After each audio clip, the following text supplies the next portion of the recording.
Hey, you guys.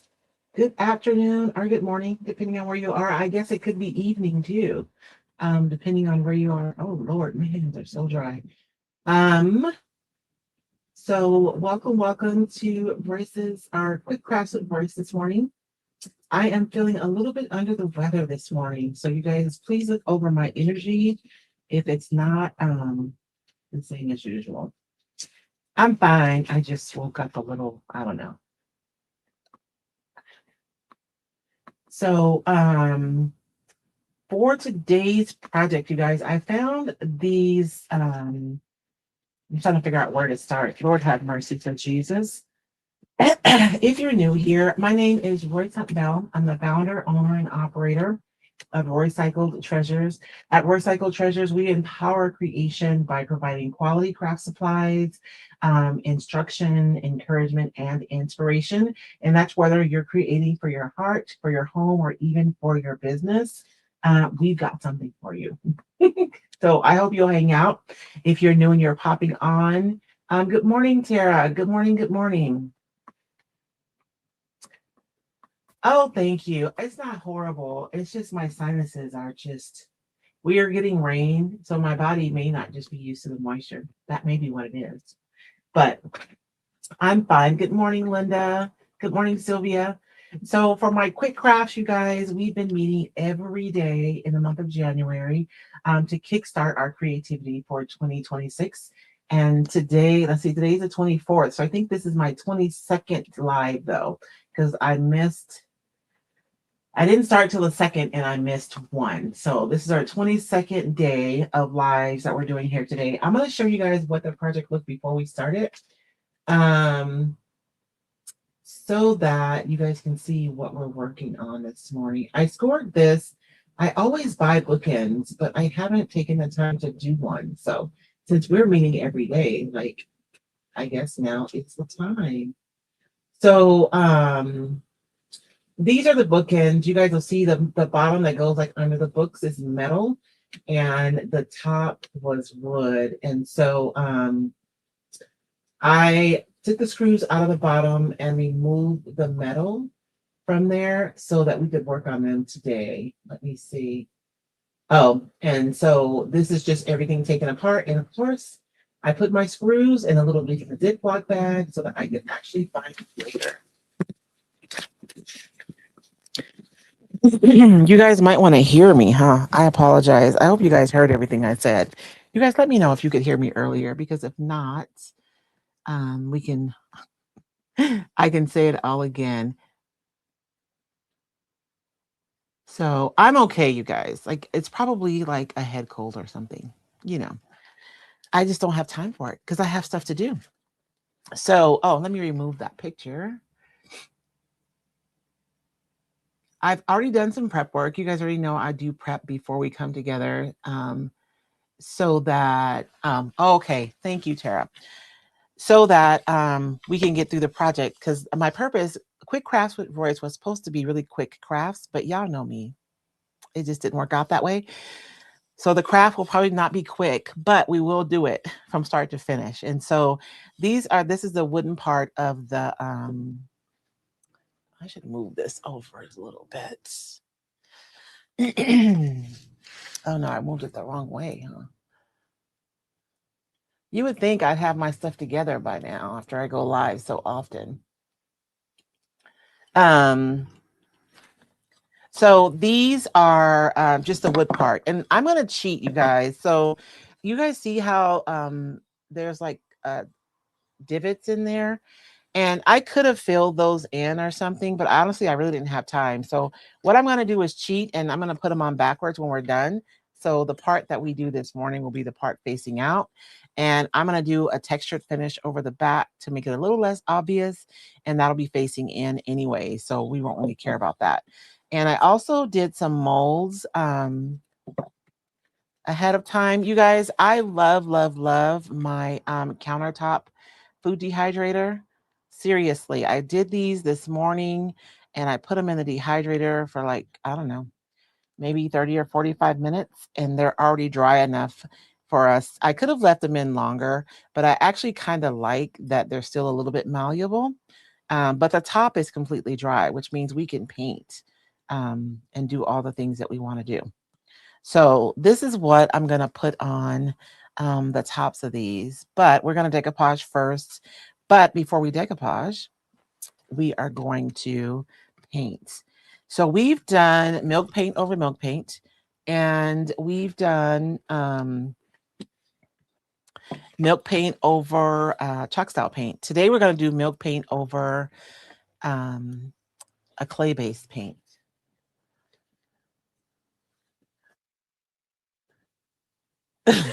Oh, Kathy, the reveal tomorrow. So you guys, what had happened was, no, I was already pushing things with the launch just because we got the papers in the warehouse a lot later than I had anticipated, and I wanted to get them out to my retailers and launch so that they could recoup, their investments as quickly as possible. But a couple things happened.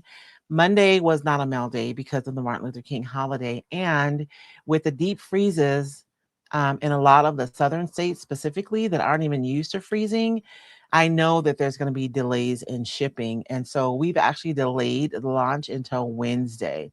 So what I'll do is Wednesday, during our quick craft, I'll do a reveal and we'll do a project together of the new designs. And so the molds that I did are actually out of air dry clay. And so that's why I put them in my dehydrator so that they would dry enough for us to be able to work with them. And so I'm going to get a base coat of, oh yeah, and let's talk about the paper before I start painting.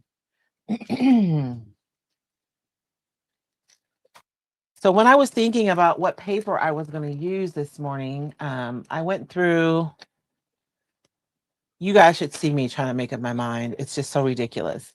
I thought that it would be cool, even though this is the dress form project blocks decoupage paper. And I was like, even though there's a dress form on here, there are so many other yummy bits that it might be fun to do like one side like this and have it be light, and then do the other side with this little bit here with the chandelier. And like that will be really fun. Um, and I considered doing the classical master board because there's just so many yummy bits on this master board that it would be a beautiful background. And I think I looked at this right here because it's the same, right? It's like one big image, and it's enough to cover both. So I could have half of this on one and half on the other. I did settle on finally using the the houndstooth came my name first, and that's not the right word. We're going to use this as our backing today because I think that it's the most appropriate. Hey, Flea, for what we're going to do. And so that's what we're going to do, but I did want to show you guys something. So you guys have seen my like project block ones, and I had one other one that you guys hadn't seen. This is the cowgirl project block, and this is Calamity Jane here in this one, and this is I believe this is also Calamity Jane. It's just a different representation of her, right? And then on this side, you have like these elements that you can also use, but they're all themed the same. And the thing about these like project block designs is that if you're working on a vignette, you can make a bunch of different projects and they'll go together beautifully, right? So that's the cowgirl project blocks. You guys have seen the dress form project blocks, and then this one is the junk journal project blocks.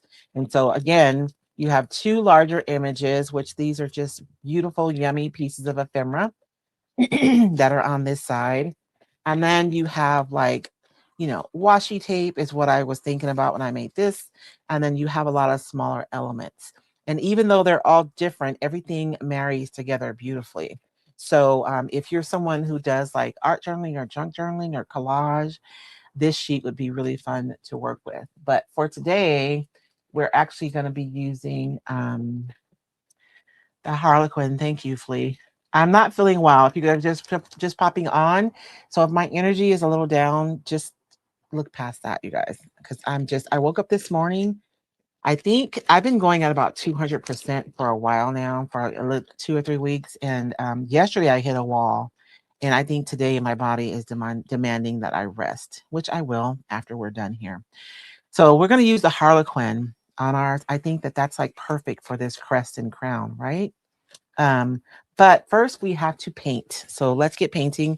I did go ahead and I primed the side that we're going to decoupage. And for those of you who weren't on a few minutes, when I got these, this part was on the outside, but we're going to flip them. And we're going to put our decorated side on the inside, and we're going to put this on the inside because I just didn't have time to go in with wood. I could have gone in with some wood filler and then sanded it and then did it. But honestly, I didn't want to do all that. And I really didn't have time because I had something else prepped, but I changed my mind every day, you guys, every single day. I drive myself crazy. I changed my mind with what I'm going to do for my project. And so I'm like running around trying to get everything done. So we're going to start with a base coat. I'm going to use a clay base paint today. Oh, Carolyn, yes, you don't want your paint to freeze. I can't wait to see that clipboard, Flea. So I was talking earlier about what we've done. We've used the milk paint on top of milk paint. We've used milk paint on top of a clay-based paint. I mean, on top of a chalk style paint. And so today we're going to use our milk paint over a clay-based paint. And so this color to me is close to a praying wife, which is the milk paint that I've been using. It is a little more orange, but it's okay because it'll be the color underneath the color. Actually, that's a lot more orange than I thought it was going to be. We'll see what happens. But I just wanted a color underneath the black to peek through. I almost did red. Now I'm thinking that maybe I should have done red because I don't know if I like this. This is oranger than I thought it was going to be. A praying wife is more yellow. Well, maybe not. Maybe it's orange. Let me look. Let's not be hasty. Um, we'll move forward. We'll see. I'll experiment and see, and then if ultimately I don't like it, then I'll know. And I am so sorry that I'm clearing my throat. I don't know what's going on. You guys ever start feeling sick and like you feel it coming on, like it's catching up? It's like you're running away and it's catching up with you. That's how I'm feeling this morning. So we'll see.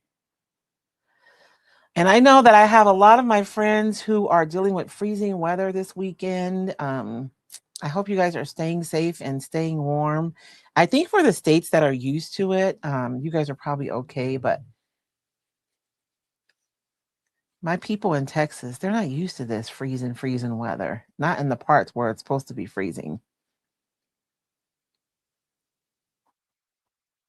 And dealing with cold is a lot different when you don't have the infrastructure to really handle it. So I'm going to blast this really quickly and then we'll do the edges. This looks a lot more orange in person than it does on the camera. I do have my tea. Y'all, my husband calls my tea voodoo tea. He's because it actually there I call it tea. There are no tea bags in here. It is literally just some dehydrated lemon slices. I put like 5 in here, and they rehydrate in the water. And then I put some dehydrated candied ginger and some hot water. Like that's all that's in there. But he calls it my voodoo tea. It does make me feel better though. It's probably the vitamin C, no doubt. Now we know with the clay-based paint that it'll reactivate if we just try to go right back over it. So I am going to seal this after I paint it before we go in with the milk paints, which is probably going to help us get some crack-a-lacking. And I have so many layers planned. I hope we can get through them all. And I didn't give you guys a product list, did I? So we're going to use clay-based paints as our base coat. And I'm going to be using a dark, like almost black milk paint to go over this. We'll be decoupaging with the recycled dress form project blocks decoupage paper. I have some clay molds that I've made, and I kind of modified my crown. I'll show you guys once we get it painted so that it looks like it's wrapping around the crest. I had a very specific image in my mind. I'm going to be creating like a rusty finish over the top of my crown and my crest. And so I'm going to be using black, orange, some little bit of red, maybe some brown. And then we'll probably finish up with some clear and dark wax. So that is the plan. And I'll be using a water-based varnish to both adhere my decoupage paper and to seal it today. And if we have time, you guys know I'm going to do crackle over the paper. So we'll see if we have enough time for that.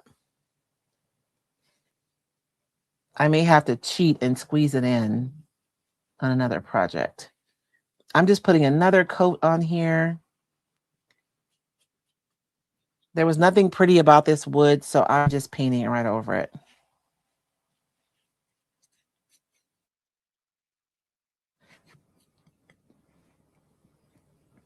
This paint is probably like 2 years old, so it's gotten thick. But if your clay-based paint gets thick, it's not a big deal. You can just mist your surface and the paint will move across easier. And that's the same for chalk style paint too.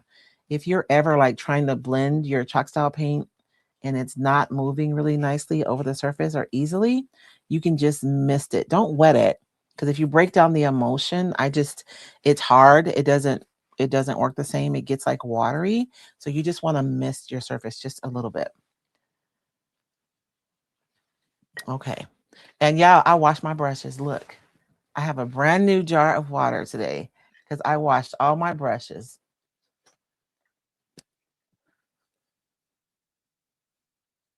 Carol says it's 6:15 a.m. in Australia. Oh my goodness. Now 45 degrees Celsius. I don't know what that I should know what that is, but I do not. Is that cold or is that warm? That's warm, right?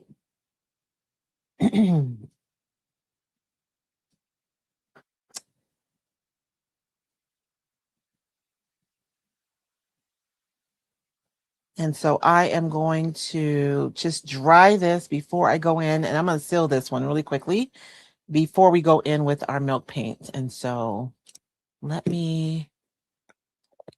I don't know if you guys, those of you who've been with me for a while, you guys probably remember I went to the IOD conference in Sacramento a couple of years ago, and in our swag bags, we got some DIY paint. And I forgot, I packed it in my flipping carry-on. So we get to security, and security, they took my paint, y'all. I was so sad. But Debbie Beard was so nice. She sent me some more paint. She saw my post and she sent me some more paint. Oh, it's hot. Okay, Sylvia, I'm sorry, girl. I know Fahrenheit. I don't know Celsius. It's hot. Even in Arizona, like today, the desert is interesting because you would think that with clear skies that it would be warmer at night, right? But when there's no cloud coverage, like any heat that's accumulated through the day, not any of it, but a lot of it just goes straight up. And so what happens in the desert is it's really warm, but at night it cools off like significantly. So yesterday we started getting some cloud coverage and it was cold. But today it actually we have cloud coverage and it's rainy, but it's not super cold. And I believe it's just because we have the atmosphere to hold in, and maintain temperatures, which is not what we're used to. So even though it looks rainy and cold outside, it was so dark this morning. It's actually not bad. And you guys know that I have my silicone cup, and this is a medium that I poured in there probably at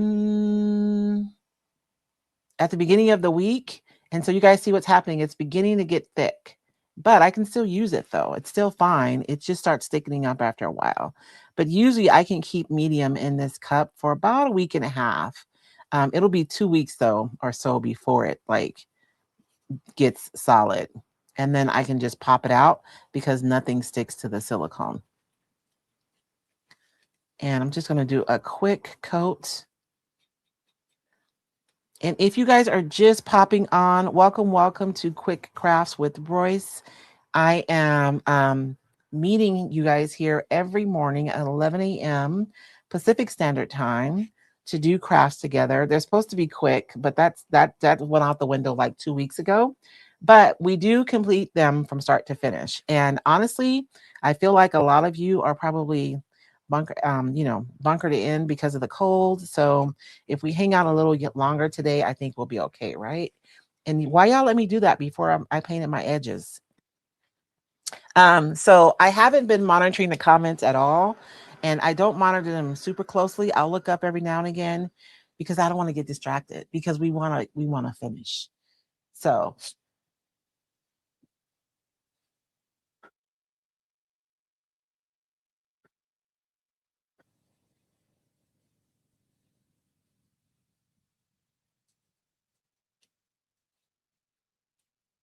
you were using my paper in your live? I didn't see you last night. I have to go check it out.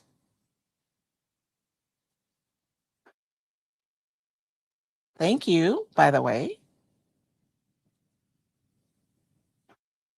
And Kat, I have to figure out my affiliate program. I put your PayPal email in there, and I don't know if it's paid you out yet. It's supposed to do it automatically.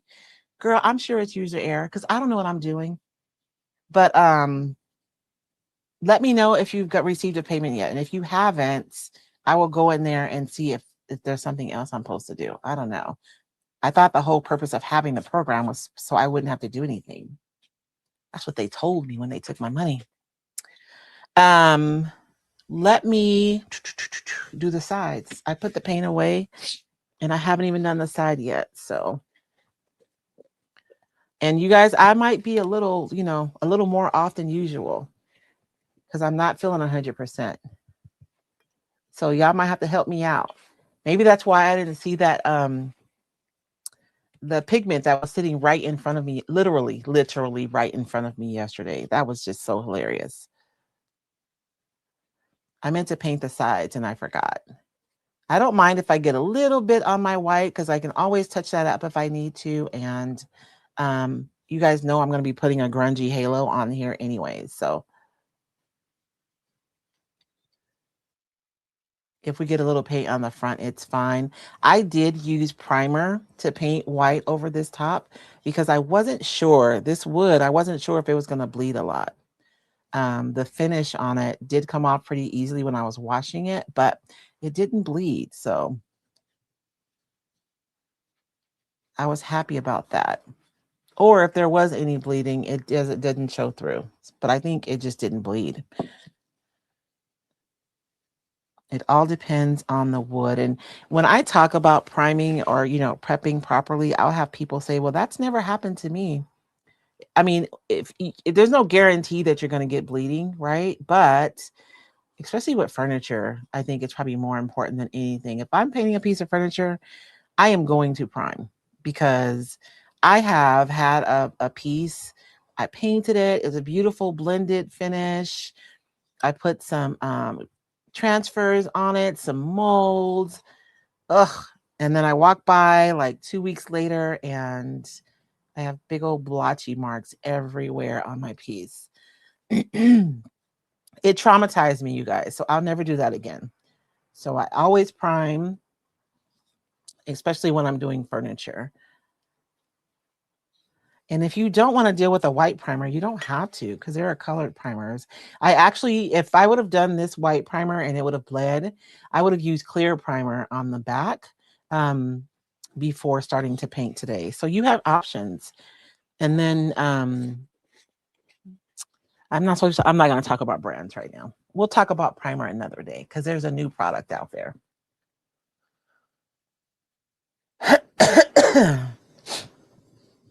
Thank you, Kat.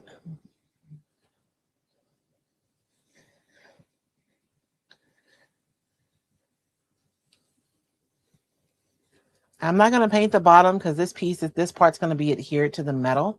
So we don't care about that part.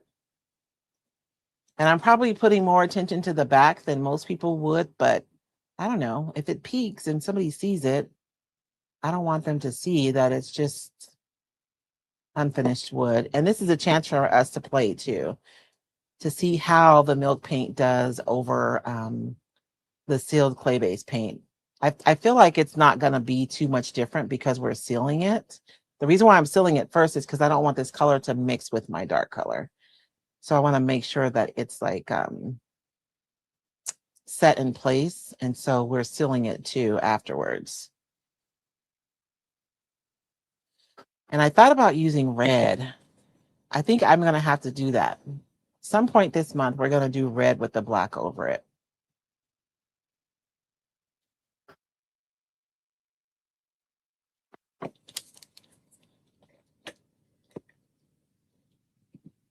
So for this project, you guys, I know that we did the art blocks. It took us 3 days. We did 3 different art blocks over 3 days.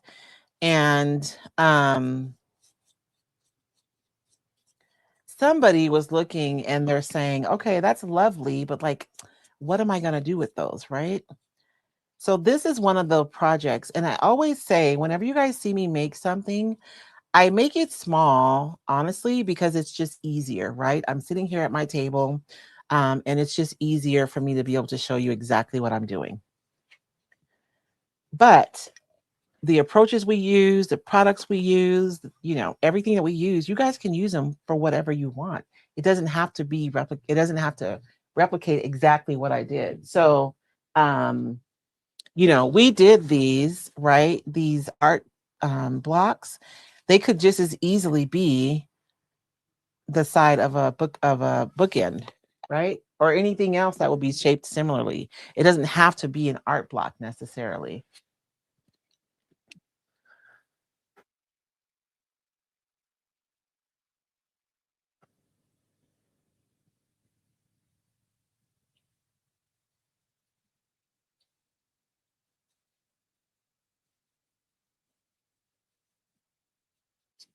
Oh, are you doing the paintable roses?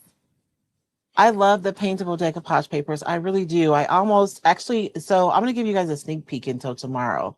So I was going to do the project I'm going to show you guys right now. We are going to do it today, but I thought that this project would be a good bookend. Get that? A good bookend to our art block series, because we're basically going to take our same approach that we took on the art blocks and apply it to something practical. So I went ahead and flipped them, and we're going to do this one first. But I saw some bags from, did I seal that top part? I did. I saw some bags from Anthropologies, and they're supposed to be, I don't know if they're actually made from old paintings, but that's what they say. Let me see if I can find pictures. I'm going to show you guys. This is what we're going to do tomorrow. So I saw a picture of these bags at Anthropology that are supposed to be made from old paintings. So, you know, paintings are just stretched canvas. So I guess they're taking the canvases from these old paintings, and they're making bags with them. And so I thought that we could make um, a canvas bag tomorrow. It won't be from an old painting, but it will look like it's from an old painting. So that's tomorrow's live. So I hope you guys will join me for that. That's what we're going to do today. But I thought the bookends would be like a better, I don't know, tie in with the art blocks that we've been doing. So we're doing that now. Good morning, Karen. So this is that. Now we're going to do our milk paint. I've already mixed my milk paint um, in advance. Equal parts milk and paint. I do add a little bit more powder to mine because I like for mine to be a little bit thicker. I think when I make it thicker, I'm more apt to get like the crackles that I like. And now that I've sealed this, I do feel like I'm more likely to get crackle, but I am going to do thin coats, not super thick today, because I don't want it to be super chippy. I just want it to be a little bit chippy. So I'm going to put like really nice, thin, even coats. And we'll dry the top and then we'll go and we'll do the sides. And again, when I'm doing these quick crafts, I'm not mentioning brands during the video because I want my retailers to be able to share the videos, and everybody carries different brands. But if you ask me what brand I'm using in the comments, I will come back and answer you later. And if you have a creative business and you're looking for a product to carry, consider recycled decoupage papers and stencils. Um, it's a really good product. The price point is really, really good. It could be a nice entry point for new customers to come and create with products that you sell. I always say when people come to buy decoupage paper, they're probably going to buy clear coat and probably at least one other thing. Very seldom when I had my shop did someone just buy like paper, like early on when I had my shop and I was selling directly before I got retailers.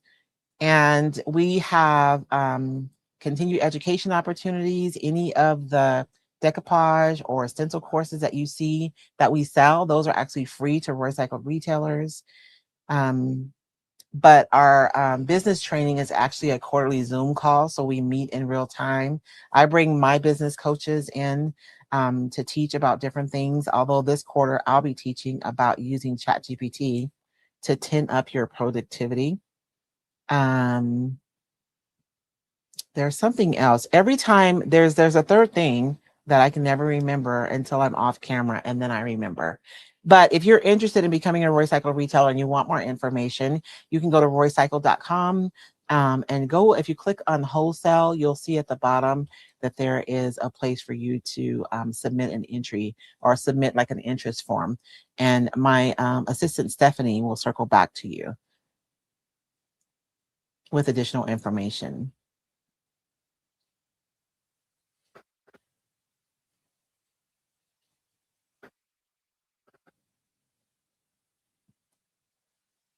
And I'm painting this because I want it to be smooth. I don't want it to run. And I'm going to do 2 coats and then we'll do each side. And then we'll get to the fun stuff, which is the decoupage. And I didn't cheat this time. I pretty much did equal parts water to paint.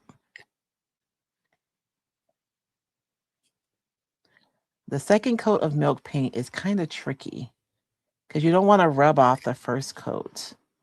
So you're just kind of laying the paint on there. You're not really brushing it, if that makes sense. Because everywhere when I go back over with my brush, I'm picking up the first coat. So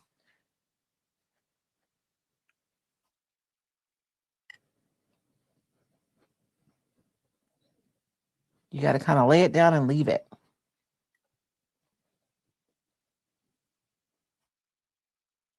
We have one of my Roycycled Besties members. She is like, she loves milk paint so much. And so because she's really good at it and she has a lot of information, she's going to be one of our guest instructors and teach us about milk paint.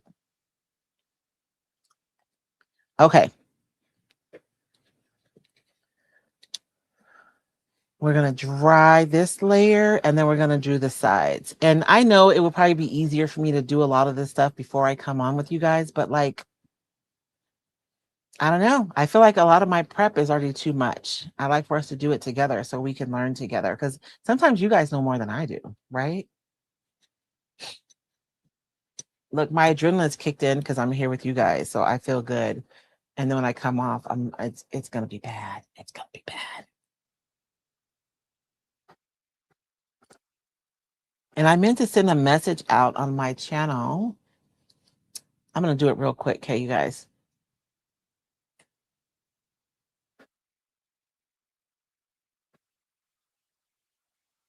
If I can do it from my phone. Can I do it from my phone? No, I do not want to be the chamber right now. You guys should see how many pages I manage. It's ludicrous. Not manage necessarily, but that I'm a manager on.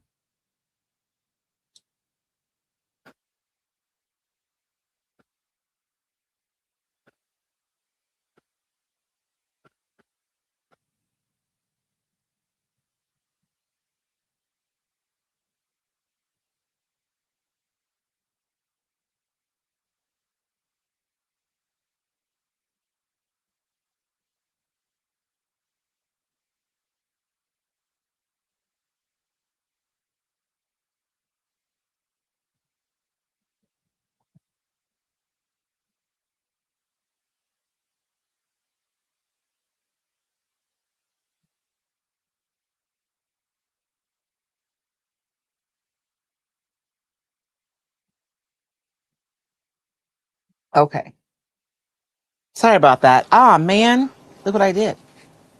It crackle-lackled right there where I had all that heat. It's fine. That's a little bit more crackle. And the milk paint, you just don't know. Probably if I didn't seal the clay paint, it probably wouldn't have crackled as much. But then I may have had that color mixed in with my black paint. So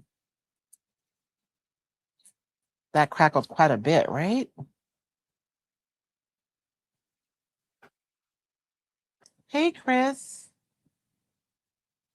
You guys, if you guys are interested in having a community of creative women that you can, um, I don't know, it's just really good. And I've been so blessed with our community. They are generous. They are like nice people, like genuinely nice people. So super talented. And we get together once a week and we meet in real time. So it's not like a Facebook Live. We meet on my platform in real time. And I teach 3 lessons a month. Well, there's 3 lessons taught a month. A lot of times it's two from me and then one from a guest instructor. And then the last Saturday of the month, we just like hang out and have coffee on a Saturday morning and we talk about whatever. But honestly, I teach for like 40 minutes and then we talk about whatever for the rest of the time. So if you're looking for a community, if you're looking um, to grow creatively, you can find the link to find out more information about the Recycled Besties group at recycledacademy.com. Um, it's almost like a lab. Like I really am a mad scientist over there. And I was thinking this morning because I do feel like tomorrow's project is going to be something that I would normally do inside of my membership because we do a lot of experimentation. So we spent weeks on painting on fabric. And what does that look like? And what are the options? And I'm buying the products. So, like when we did fabric, for instance, I bought 2 different brands of fabric paint, and I bought a fabric medium that you could mix with acrylic paint. And I think, did we experiment with chalk paint? And then there are things that you can use like to iron on to fabric. And so I bought 2 different brands of that product for us to experiment with. And so we kind of go through these exercises where we're taking deep dives, not just for the sake of taking a deep dive, but really examining the process, the products, what works, what doesn't work. And so I feel like it's a really fast way to get experience. With creating because you're going to learn what works and what doesn't work watching me. So you don't have to be the one who goes out and buys a bunch of products and then you have them and you don't, you have them and you don't like them. And we did air dry clay, and it was through the lab for the air dry clay that I discovered my favorite clay that I like, and I use it all the time. And it just happened to be around the same time that I heard Lynn Brundage from L&J Good mention that she uses her food dehydrator for her clay. And so that's when I started using my dehydrator. And it just gives you so much more flexibility because a lot of times with clay, you either put it on when it's wet, right? And you deal with the possibility that it might crack more, or you have to like be prepared beforehand, which I'm not good at that, right? I'm usually last minute. So having the dehydrator is nice because I can make a decision. I can get up in the morning and decide I'm going to teach you guys something, and I'll still have clay ready to go because I can cast it and put it in my food dehydrator. That was supposed to be for lemons, but it'll just be with the rest of my craft appliances. I think I'm going to do 1 coat on the edge, you guys, instead of 2. Um, and we'll dry that. Because I think if I had done 1 coat on that, I probably wouldn't have gotten as much chippage. That's a word, by the way. Chippage is a word. These look like headstones. Oh, I know. I could do headstones like for Halloween. Put a cross and bones right there on the front. But I'm going to cheat, Flea. This is actually going to be the inside. So this will be what's facing the books. I just didn't want to leave it undone completely. So we're going to do a finish on them. And I'm going to have chips everywhere. and not potato chips either. Hey, Lisa.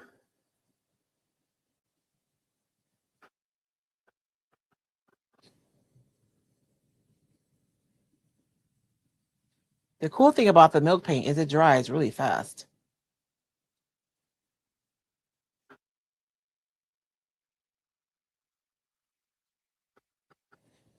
How is it 12:41? What? How does that happen so quickly? Hey, Dee, how are you? I hope it's helpful. I think so. I have a couple of my besties here. And then like they're friends too now, even away from the group, which is so beautiful to see. Because y'all know how it is. Like for us creative personalities, like our family and our friends, they love us, but they don't, they don't quite get it. So it's nice to have a group of friends who get it. And we've been together for, it's crazy to think about, but my group is 2 years old in January. So, like, I believe February, the first Wednesday in February will be our like legitimately 1 year anniversary from the first time that we met. Um, so that'll be I should do something for our 2 year anniversary, huh? Hmm. Let me think. What should I do for our anniversary?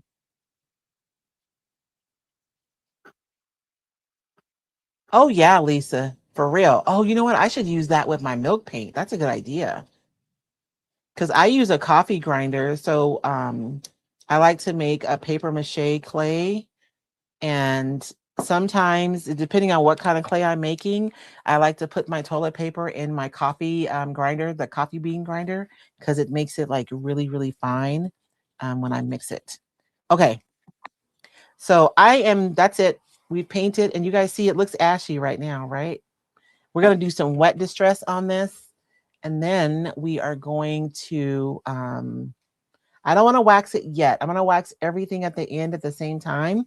So you guys will have to will have to watch me get rid of the ashiness at the end. I don't want to get wax somewhere where we don't want it and then affect the adhesion for the rest of our project. So I'm going to save the wax for the end. But I am going to go in and just do a little bit of wet distressing, not a ton, back to that other color. I don't have to do any distressing on the front because it's done for me. Okay.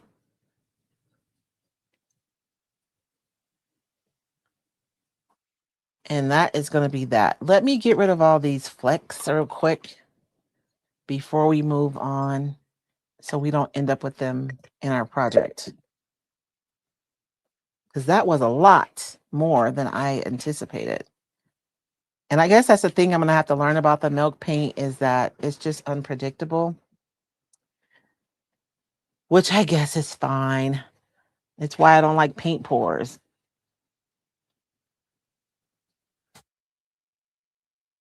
I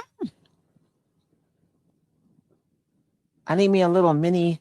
One of our members, she has like a little vacuum that she uses on her desktop. I was like, that's a really good idea.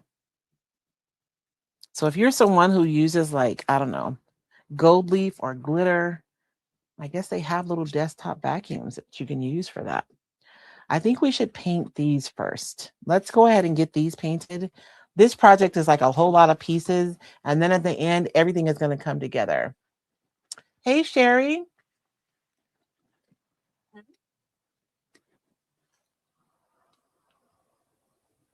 My phone thinks I'm talking to her. Okay.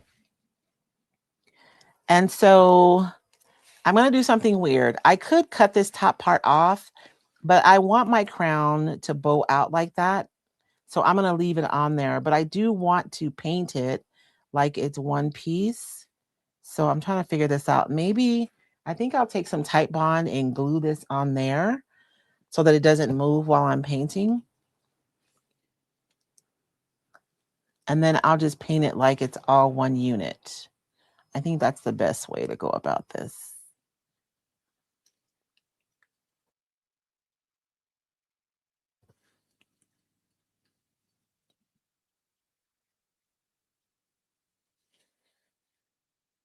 And I was using my craft butter knife.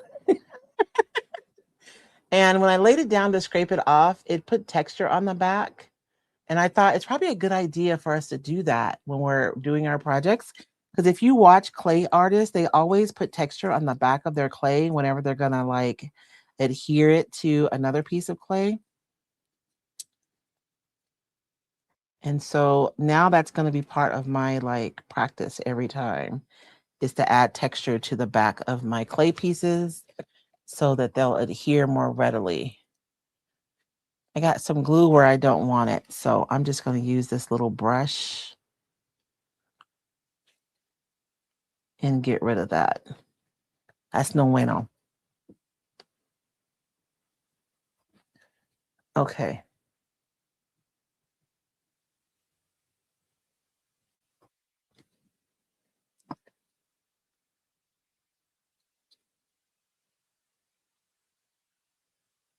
And the thing we love about Type Bond is that it does get tacky right away. So it only takes a few minutes and I'll be able to go in and paint that and not have to worry about it wiggling all around. I'm trying to think about which brush. This brush really shouldn't be out here, but I don't want to use that one. We'll use this one. I should have brought in one of my small round brushes. It'll be fine. So I'm actually going to use an additive in my paint today to give it more texture, which we haven't done together yet on these specific lives. And you can use different products. There are different brands on the market, and it's powder that you can add to your paint, and it thickens your paint so that you can add texture.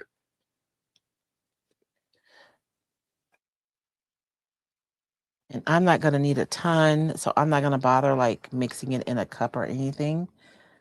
And generally, I'll start out with a 50-50 mixture, generally, but y'all know I don't measure, so it's not exact. And I don't need every layer to be textured, just my first layer. I mean, you can put it in every layer, but once I establish the texture, then everything else just goes over the top of it. And this is just some black chalk style paint that I'm mixing with this. And I added too much paint. And how much you put in also depends on how high you want your peaks to be when you stipple. And so this is a small piece, so I don't need to have like really high peaks on this. So I don't need my paint to be really thick, but I do want to be able to get some good texture on there.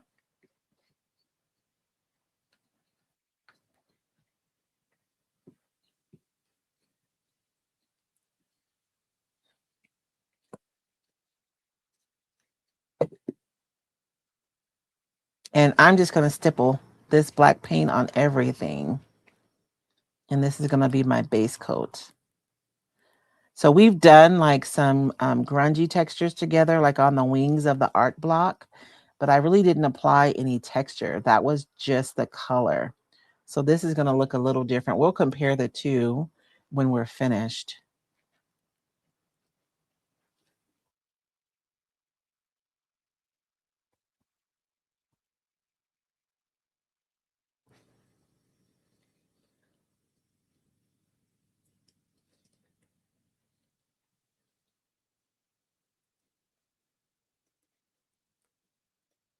And stippling just means I'm pouncing the paint on there.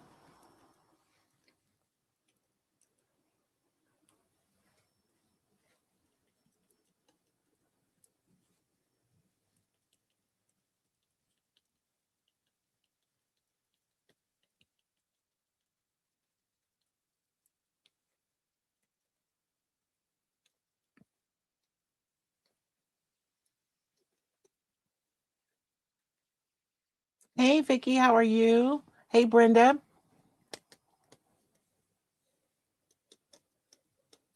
Hey, Joe. Joe, was it you that bought a t-shirt on Whatnot? Bought a t-shirt for me on Whatnot? Because I sent you a message if it was you. And I don't think I've gotten a response yet, which I know I don't always get my messages on whatnot because I don't have my alert set up. So unless I like go over there and look, I don't necessarily see it.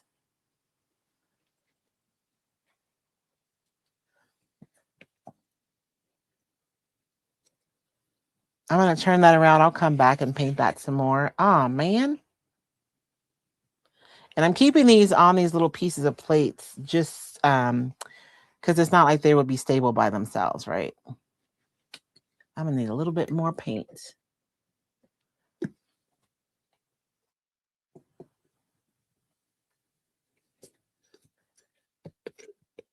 I miscalculated. Hi, Yvette. I had somebody buy a t-shirt and I don't have the size that they wanted. I was going to see if they wanted another size or if they wanted to cancel their order, but I haven't heard back yet.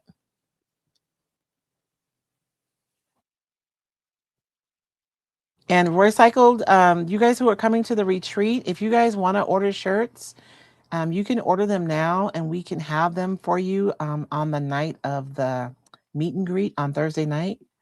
So that way, rather than paying for shipping, you can just pick them up when you get here. So just let me know. I'll put a link inside of the retreat group. You guys, if you haven't registered for the retreat, we still have seats available. The retreat is scheduled for the last weekend in April. So it's right around the corner.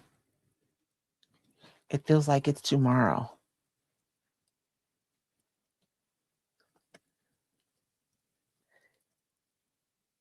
I have to go up in my warehouse, you guys. There's like a loft. And there is what's supposed to be stairs, but it's really like a giant leaning ladder. But I need to go into the loft and start pulling stuff out for the retreat so I can figure out exactly like I've been buying stuff, but you know how it is. You buy it piecemeal. I need to see everything together so I can make sure I have everything. And at the retreat, you guys, it includes everything. All of your art supplies, your apron that you have for the weekend. You guys get paintbrushes in your swag bags that you get to take home. And I really try to make it so that everybody has access to the supplies. So, you know, sometimes you go and I don't know, maybe you're working with a gel plate and there's one gel plate for every table or something like that. Like everybody has their own gel plate. And we will be doing some additional different experiments with the gel plate this year. So there's enough supplies so that everybody has supplies. I think this year I'm going to have more scissors. I did hear you guys last year that there should have been more scissors at the table. So we'll have more scissors than we had last year.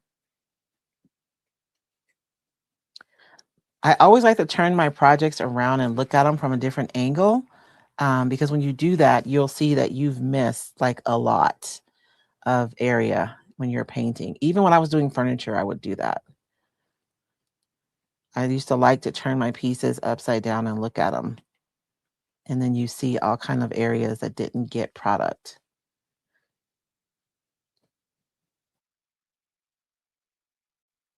And we're going to dry this and then we'll start adding in the other colors. And I do have some white that's showing, but I think I'll just deal with them with the other colors because we have a lot more dabbing to do. Hey, Melissa. I'm here again, girl, for more punishment. No, I'm just kidding. So, you guys, when these lives, David was like, you should do a quick live every day. And his idea was for me to show up and do something really quick, like 20 to 30 minutes and really easy. But y'all know me. And actually, what's happened is that, hey, Connie, I didn't see you pop in, is actually me coming to create every day. You know, it's interesting because sometimes you like get in a creative rut and you don't know where to start. And what I've learned is to just start. Like, it doesn't even matter what you make, it doesn't even matter if it turns out. It's just the process of getting busy with your hands and activating the part of our brain that creates is what happens, because I've been showing up creating with you guys every day. And so I am actually like on fire to create more because of the work that you and I are doing together. So that inspires me to have more ideas, for better or for worse, right? And I don't know. So like I have tomorrow all planned out already. And I'm really excited about tomorrow's project too. And I'm not going to need a lot of any one paint, right? Because these are just little pieces.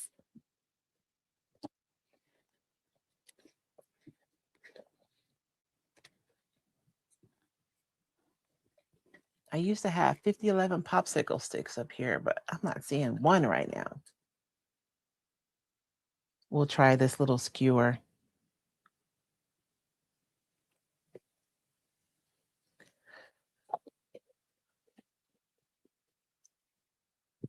And I'm going to do a little bit of red. Just a wee bit.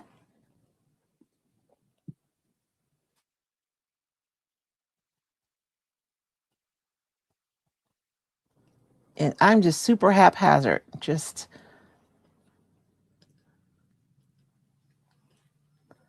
And honestly, right now, I'm just kind of focused on hitting those spots that are white.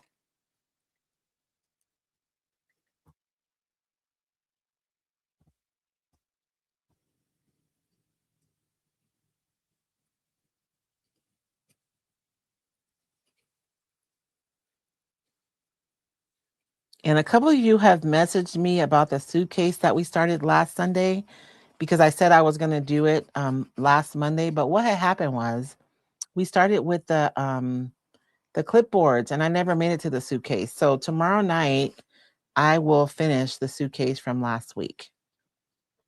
Scout's honor. And then we'll do something else.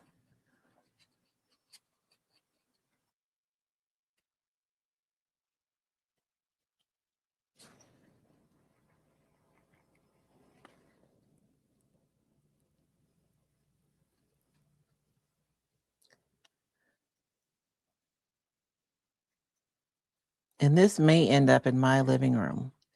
We'll see what happens. I was thinking I may just set up like a whole huge vignette in my house with all the things that we've made when we're all done. I think I'm going to do that. And then I'll take a picture and I'll share it. Because I have a wall, I have a dresser on that wall. And so I have things on the dresser. And then I have like 2 floating shelves, I believe, on that wall um, that we made using old sewing drawers. So like I have plenty of space to put stuff. So I may just redo that whole wall and incorporate the things that we've made together through the month of January. I think that would be fun.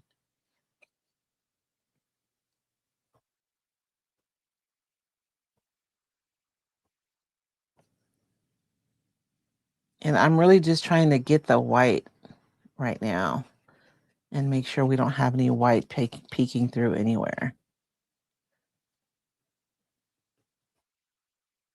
You guys know when you paint, as the paint dries, it contracts. And so even if you thought you had full coverage, you might end up with white spots after your paint dries. And that's normal.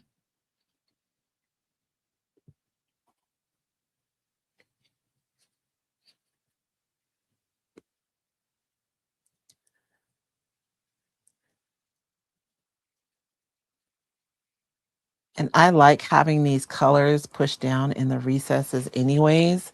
So that's what I'm going to do now. So I've covered all of the white, I believe.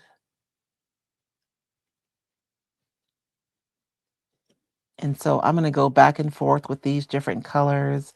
And I'm really focused on pushing them down into the recesses.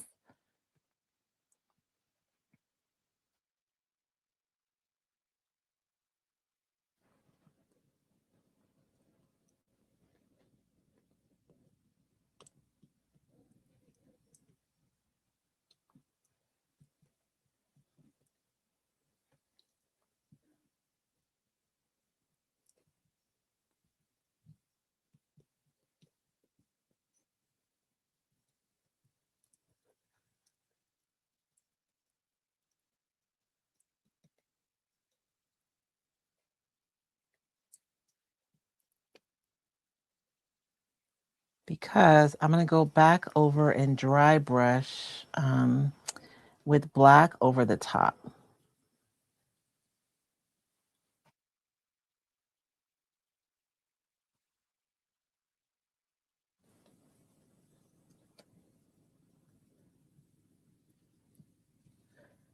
Doesn't that look nice and ugly? It's interesting because I've learned to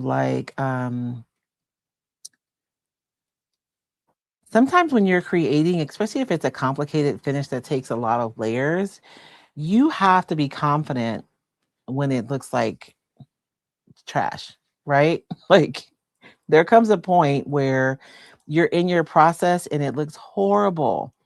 Um, and that's why repetition is important because you just come to learn that, okay, it's not going to look horrible forever. It just looks horrible right now. And I know that when I'm crafting, but when it comes to my artwork, I'm still learning that. And so a lot of times I get stuck. I have a piece I'm working on right now. I haven't touched it, you guys, for days. And it's just because I'm being a scary cat.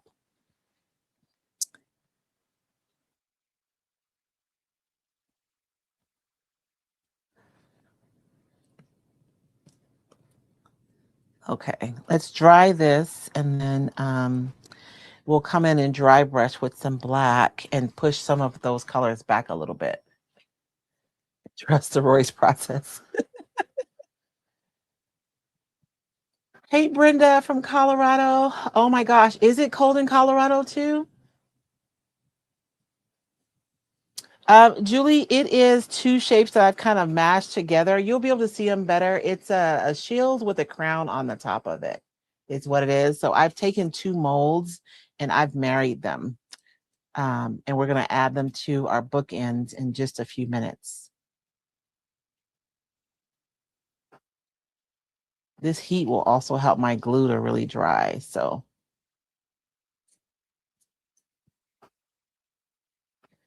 and I just have them on. So the food dehydrator that I have, the trays are not flat, which is the only thing I don't like. So I'll usually cut out like a paper plate so that everything dries flat and sit in there so that everything dries flat.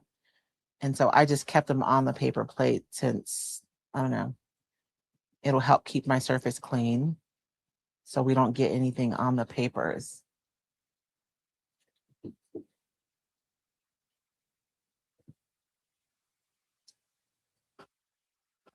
And I think we're dry. And so I am going to go over with black. And I'm just going to like dry brush over with the black. It's a little bit more than dry brushing because my brush is probably a little wetter than it would be. But so I don't want to get rid of everything, but I just want to knock it back just a little bit. And then at the very end, we're going to be going over everything with some dark wax too. So I'm keeping that in mind when I'm going over this. So like this is what it is before the dry brush, right? And then after the dry brush, you can see how all of the oranges and yellows are mostly in the recessed areas, but you can still see them.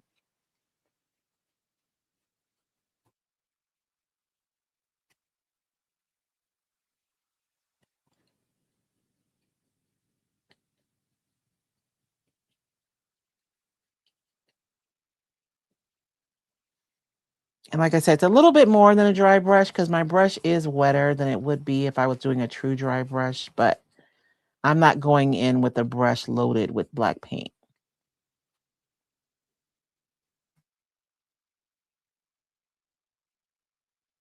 And I'm really focusing on laying paint on the high points.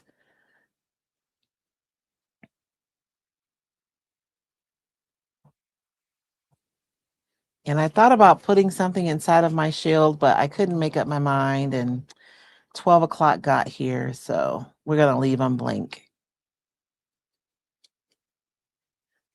Although where did my stencils go? I think this number is going to be too big. I love scoring craft supplies at the thrift store, and I did score like these little stencils, number stencils too. I thought they were right here. because I could stencil a number, but I won't. We'll just leave it blank. It'll be fine. And then that way, I mean, they're covered, they're rusty, right? And then we still have to put some black wax. So I'm not gonna put any more black because I don't want to obliterate all the different colors when we go in with the wax. But I do want to add some metallic. Should I do copper or should I do gold? I think I'm gonna do copper today. We've been doing a lot of gold. So I have just a little bit of copper paint here. Is it gonna look too pink? Let's see. And I'm literally gonna just finger paint and I'm just going over. And this is gonna help to bring out the details too, because they're kind of hidden.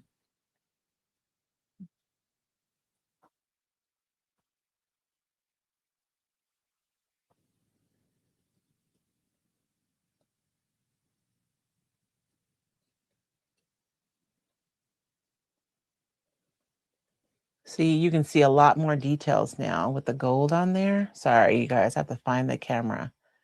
It just really brings out the details. So here, you really can't see them, but with the metallic, you can really see them a lot better. And I could have used a lighter color too, but when I'm doing my rusty patinas, I like to use metallics.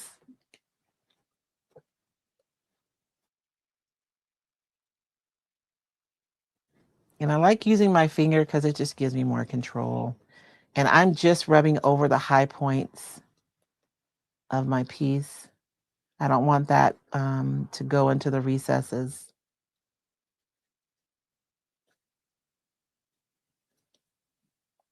And so those are done now.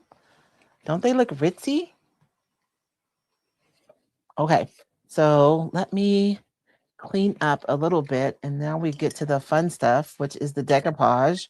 And then we'll assemble everything um, at the end. I feel like I'm working on all these different components separately, and they may not make sense, but I promise they will in the end. Oh, I know, copper. I've been doing gold for weeks, huh, Chris?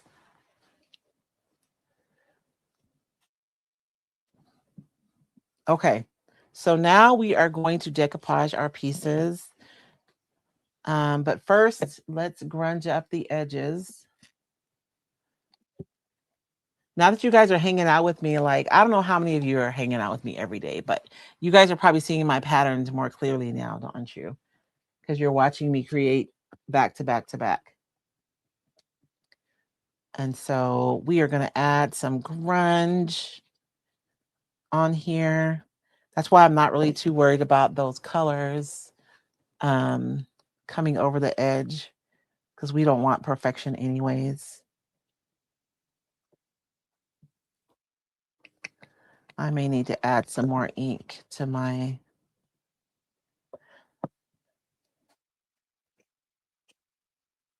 dauber.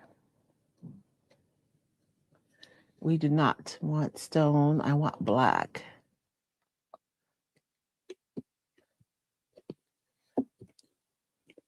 Hmm. Oh, there it is. There it is. So I'm going to add a little bit more. And I think I'm going to add a little bit more of, this is like an ochre yellow ink. I'm going to add that to my black just to warm it up a little bit.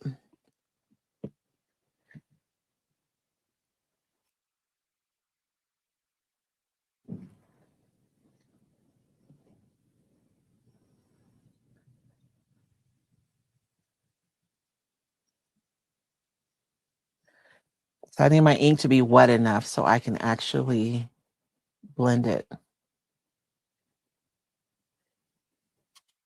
See the difference? This side is like really stiff and this one is really feathery. So my ink dauber is barely putting down any ink. It's drying right away. So I don't have time to feather it out before it dries.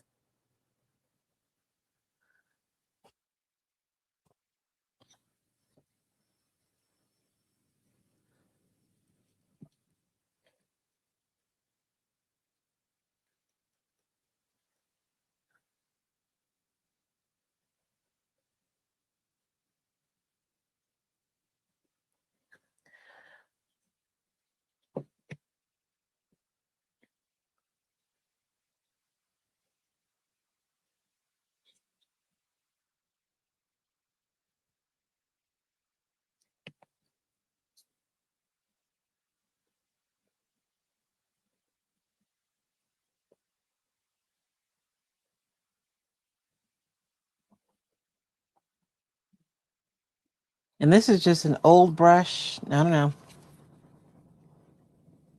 It ended up with this job, so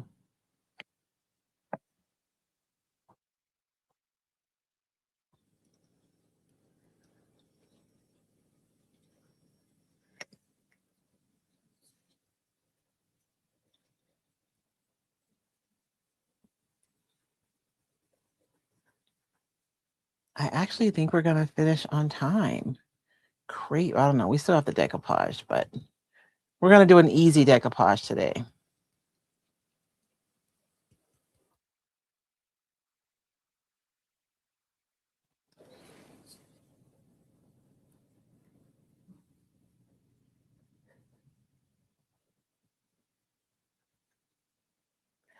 So I'm gonna add a little bit of heat just to make sure this ink is set. The last thing I want is to go decoupage and have it running all over the place, right?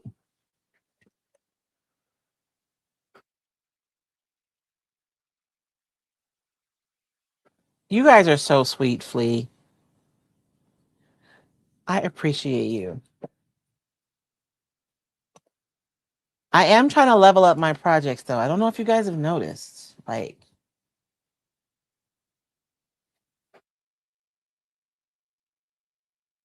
oh, I know. I need to drink my tea, huh?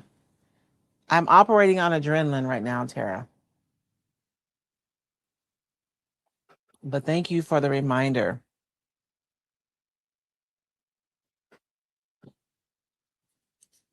If I pass out, one of you guys has to call David on his Facebook Messenger and tell him to come get me, okay? That's our emergency plan. Yes, Chris, and you too.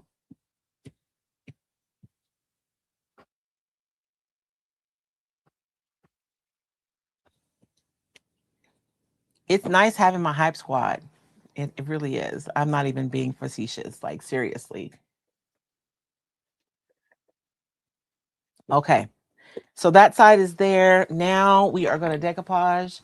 Um, if you came in late, we're gonna use the como se dice, the dress form project blocks, but we're actually only going to use this little part right here. And we talked about the project blocks early about why I create them, because I think it makes it easier. If you're making a vignette or a series of projects, you don't have to worry about whether they go together if you're using one project block on all of them, because they're made to go together, right?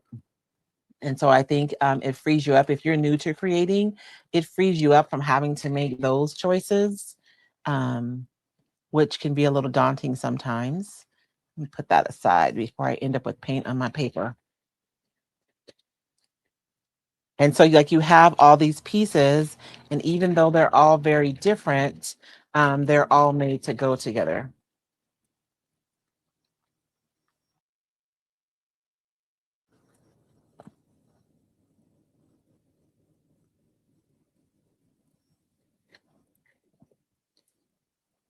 This is one of my favorite designs. This is probably one of the first ones I made really early on.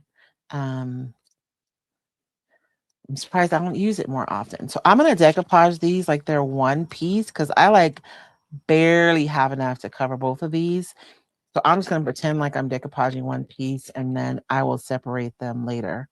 I'm gonna leave a little bit of separation in the middle so I can go in with my blade and cut them apart later. But we're gonna pretend we're just decoupaging one um, surface.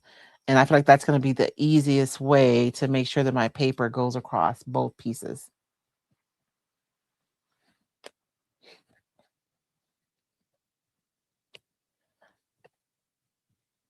I'm trying to save my dry clean brushes for my crackle, which I don't know if we're gonna have time to do today. We may have to finish the crackle on Monday when we go back and do the finishing work on our pieces. And so I'm gonna miss this first so it can start relaxing while I'm laying down my decoupage medium. I am missing the back of this specific paper because it does have some really dark places. And I don't know if you guys saw my reel where I talked about, and it was this paper specifically, and I was able to show how the water absorbs in the lighter areas because there's less pigment on the paper. So if you're decoupaging with something really dark or really saturated, then you'll probably want to miss the back of the paper. But if you're decoupaging with something lighter, then you can just miss the front. And this starter row is super important, right? Because I want to make sure that my paper is positioned so I can cover both of these.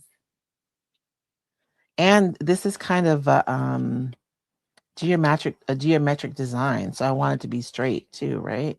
I hope it's straight. We'll see what happens. Y'all know I'm not good at that.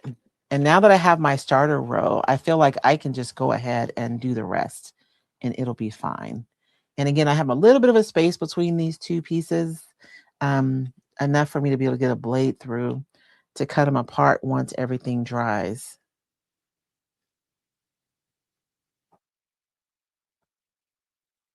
And I contemplated so many different designs for this, but I do think that the Harlequin is perfect for this vibe.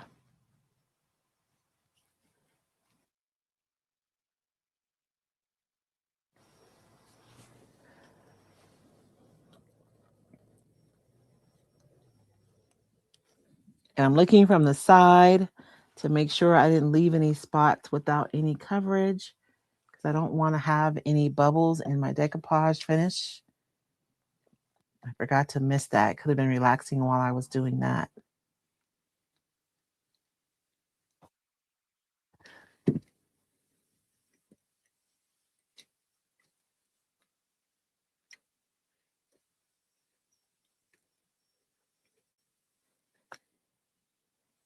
And I'm going to decoupage from one side to the other, pushing out any air as I go.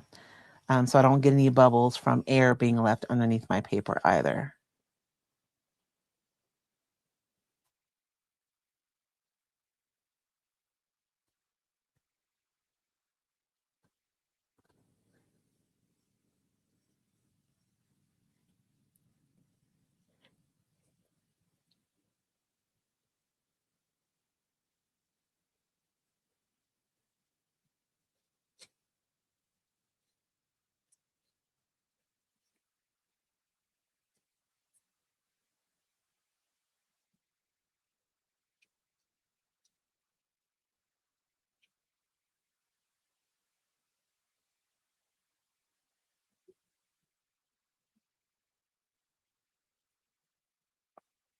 And we are going to dry this.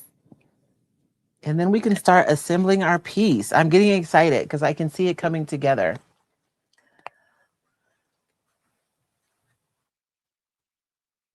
I love the dress form. I just think it's so I think it's because it like it como se dice, it meets a lot of different styles, right?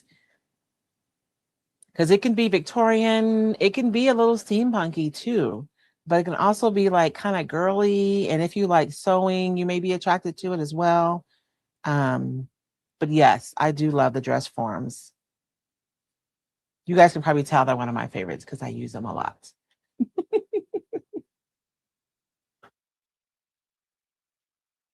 Exactly, Chris. That's what I was thinking. The Harlequins goes with the crowns on the shield. Well, the shield and the crown, really.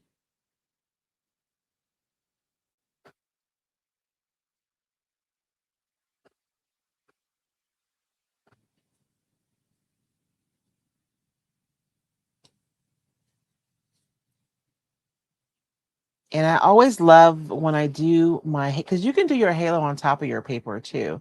I just think it's more subtle underneath. And I think it's more effective at doing the thing that I like, which is giving it depth. Because it's almost like the middle is coming out at you because it's lighter.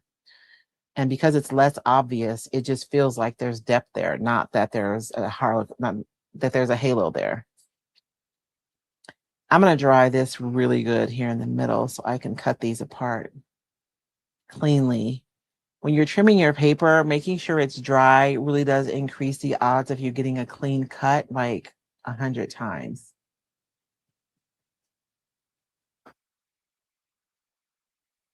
Hey, Ruth. Girl, every day. Every day.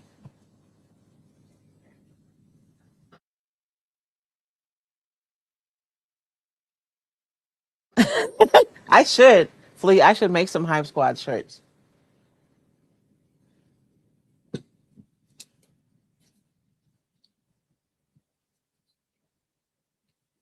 I'm actually, so I sent an email. I have a young man, like I'm good at graphics like for like creating, but when it comes like to commercial graphics, I'm not as good at those. And so the young man who does a lot of my commercial graphics for me, I sent him an email yesterday to see if he can design a shirt for me that says where experimentation goes, creativity follows. And so I'm excited to see what he makes.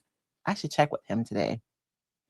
So I'm just going to take my blade. This is just a simple, you know, razor blade. I don't know what brand it is. And you guys will notice. So you have different kinds of blades that you can buy. And you guys notice that mine is kind of fat. And it's because of my hands. So when I'm shopping for my craft supplies, like I am going to create. Like I am just going to create. So I'm going to have to figure out a way to do it. And so I always think about buying supplies that help me do it easier.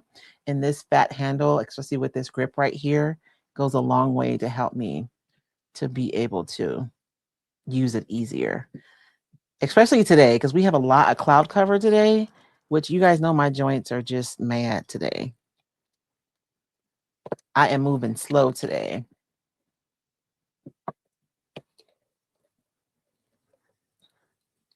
Okay. Phew. I think I got it. So I'm gonna go ahead and do the rest with my sanding block if I can find it.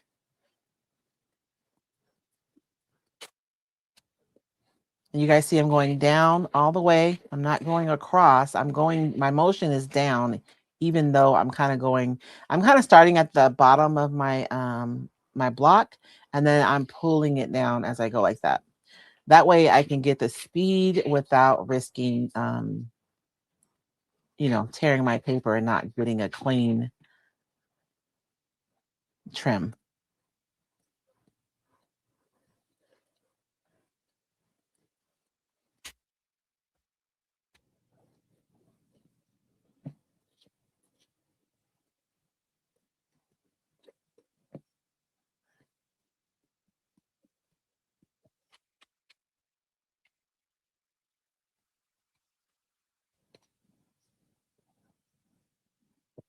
This edge is kind of weird because it's like not straight. So it's fine. I'm kind of shaving back to that other color that's underneath. But remember, we're going to wax all this anyways when we're done. So it's going to be good. So we have our Harlequin. And these are bookends. If you're just not coming in, I just took the bottom part off of the bookend so that I could work on it easier and not have to worry about that piece. Or you're trying to get down to the bottom but you can't. I mean, it's just harder because there's something there. So these are the bottoms to our bookends, and I'll put those back on when we're done. Should I paint those copper?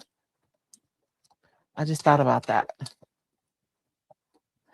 I think I should. I think I might go over those with some clear primer and paint them copper before I attach them, which we won't do together, y'all. That'll be too much. We'll be here till tomorrow.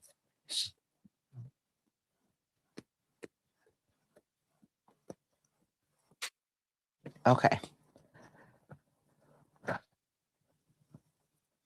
So, and the bookends had like a texture on the front, but I'm flipping them. And so this is going to be the back.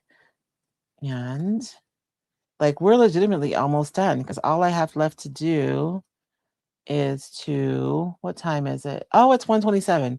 I have time for crackle. Are you guys okay if we go a little bit long today? So I can do some crack-a-lacking? Oh, I love it.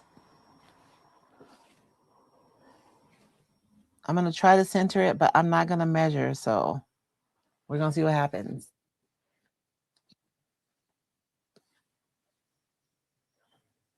I'm being careful because I have two pieces here that I put together to make up this. And I don't know if you guys can see, like I have a lot of texture. It's so hard when you're doing white on this camera. I just laid my butter knife down and I rubbed it across there. And there's a ton of texture on the back of here. And I just see clay artists do it whenever they're like going to be using slip to stick pieces together. So I figured it's probably a good idea here too. Because you guys know I watch everybody create. I steal ideas from everywhere. Let me look at that. That's off center. And anywhere that I get glue, I'll just go in with my little brush and take it off while it's wet.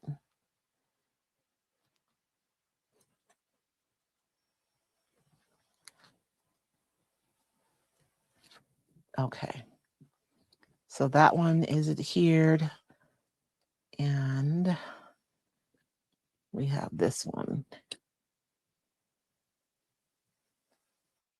And this is just Type Bond quick and thick. Somebody harassed me on one video like, that's wood glue. It is, but like, just because someone says it's for something doesn't mean that's what you have to use it for. You can use it for whatever you want. And a lot of times when they brand something for a specific purpose, it's because they want to charge you more money for it. Okay, let's put these side by side. Although they're not going to be side by side. Oh, that's pretty good, Royce. So if they're a little different, like no one's going to know. And if they do know, they can fix it for you. If they do notice, they can fix it for you.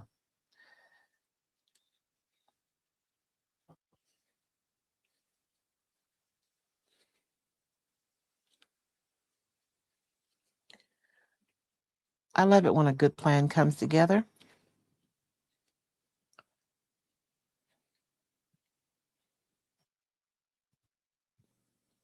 And so while these are adhering, let's do some crackle-lacking. Is that okay?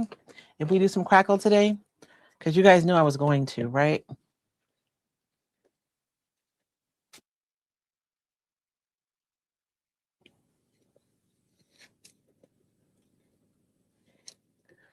So I'm going to start off with my step number 1 of my crackle medium.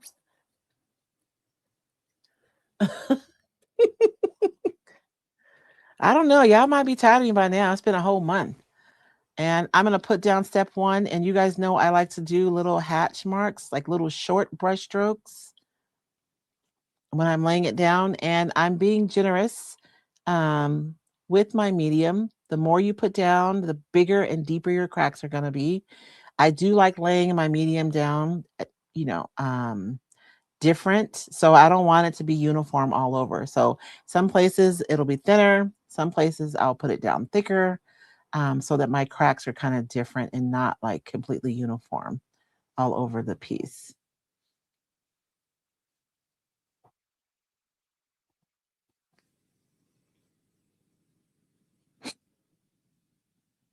So basically, I load my brush and I spread it around. And then when I run out, I just like keep going.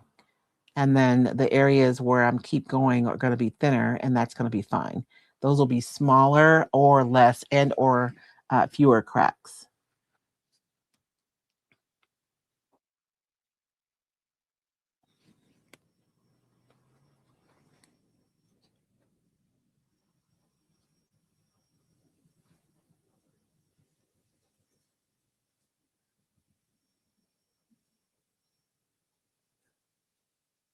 And for me, I don't, if we're attempting to replicate, antique and vintage items, it's not, the wear and tear of time is not going to be uniform. So don't stress yourself out if you do your crackle medium and it's not the same all over. Because if you look at even stoneware, there will be some areas where there's a lot of crazing, and there'll be some areas where there isn't any. Or like an old oil painting, it'll be the same thing. Seldom is it uniform.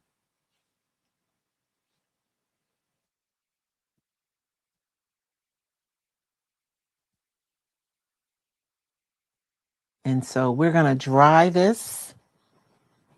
And you see me going back over. I'm not going back over an area I've touched already. I'm actually going back over any area where I didn't put any product, because this product is really shiny and I don't want to have a dry spot, right? Or I don't want to have a spot where my sheen is different. So if you see me going back over, it's just to touch an area where I didn't get any product. You don't want to go back over and touch somewhere where you've already laid down product.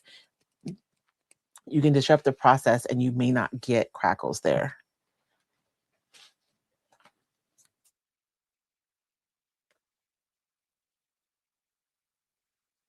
Let's see, I use Coben wrap. If my tools are too difficult to hold, just wrap it and it sticks to itself. Plus, it's reusable. I'm going to have to look that up, Ruth.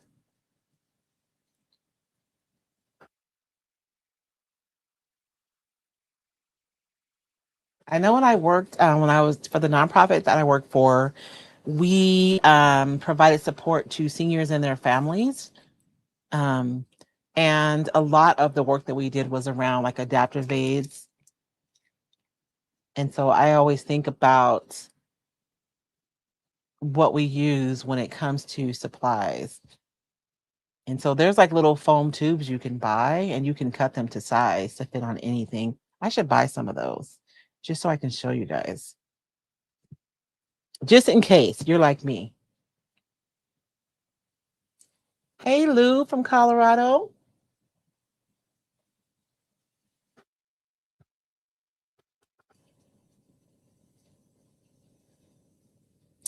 I'm kind of feeling like the gold would go better with the Harlequin.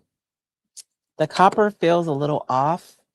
So I think I'm going to go back in with gold before we wax everything. You guys agree, right?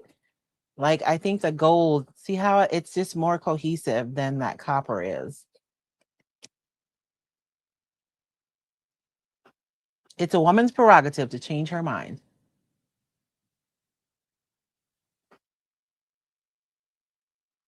Let's see, Ruth, do me a favor. You're on YouTube, so I'm probably not gonna see your comments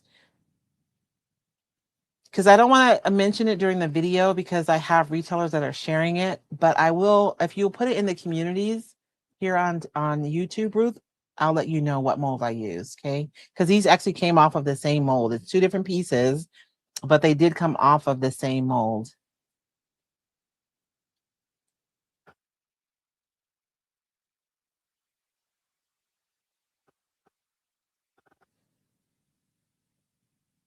And I have one more spot that needs to dry, but I also want to go over, it's bothering me at this point. Like I have to fix it right now. So we are going to change that copper out. I'm sorry, Chris. We're going to change that copper out for some gold. And I'm just going to use some pigments. Let me do it where you guys can see me. This is some pigment, some gold pigment. And I'm going to mix it with my water-based sealer, and I'm gonna make me some gold paints.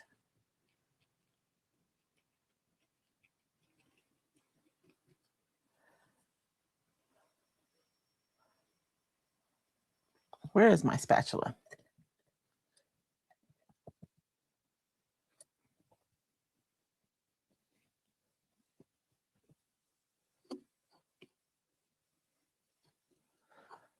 And the cool thing about this is you can mix it to be as opaque or as transparent as you want. If you want it to be really transparent, you can just add more clear coat. If you want it to be more opaque, then you add less. And for me, I want more because I actually want to cover up that copper.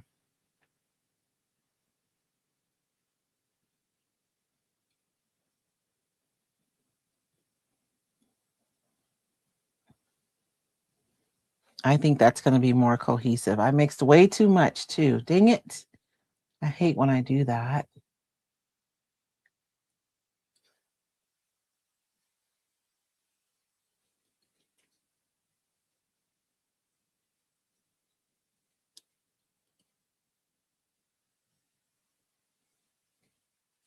That's better, right? I think that gold goes better than the copper did. just because the paper is has like really yellow, green yellow undertones. Okay. So I see a few white spots. I'm gonna go back in with my dryer and then we're gonna go over with step 2. Yeah, it is much better, right?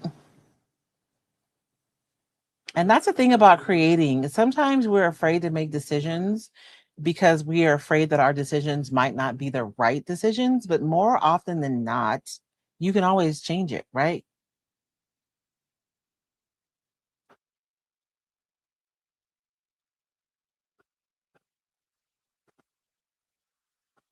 Okay, so let's do step 2. And I'm going to do the same thing. I'm going to go in with little short crisscrossy motions. Y'all, I'm going to go in the house and I already know I am going to be done because I am operating off of adrenaline right now. I can feel it. It's kind of funny. The more older you get, the more self-aware you become. It's a very interesting experience because my energy is a little higher than I thought it was going to be, but I also know I get excited when I come to hang out with you guys.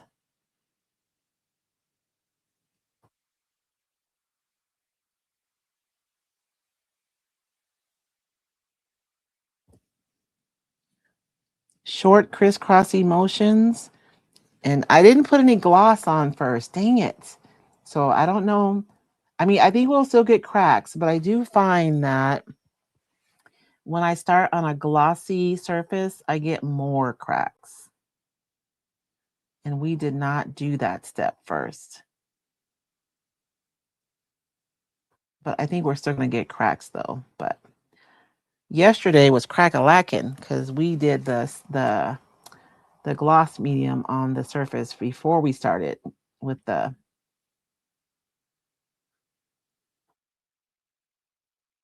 crackle medium.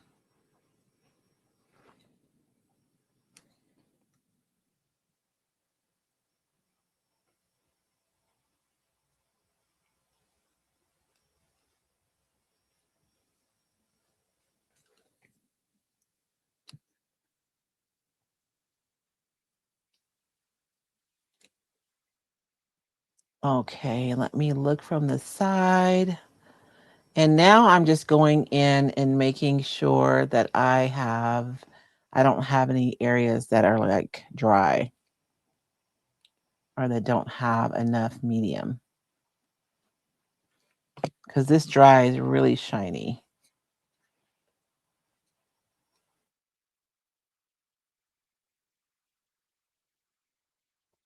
Oh, wow, I missed a whole corner. How did that happen?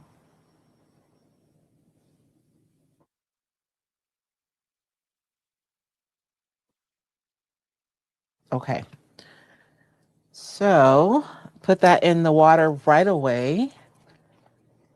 And I'm gonna dry this and I'm also gonna really heat it up. I'm gonna take advantage of the heat from my dryer to really push this to crack more.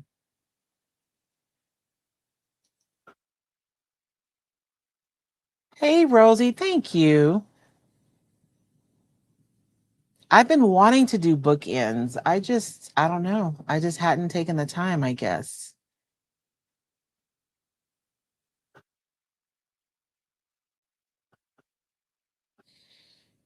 Now I have to decide if I want to go in with a brown wax or a black wax. I was thinking maybe we haven't done this yet. Maybe we could mix together some brown and black wax and we'll get the best of both worlds.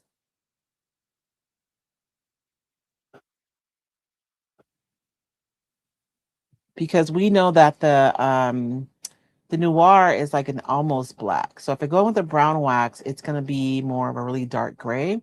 But if I go in with black wax, it'll be black.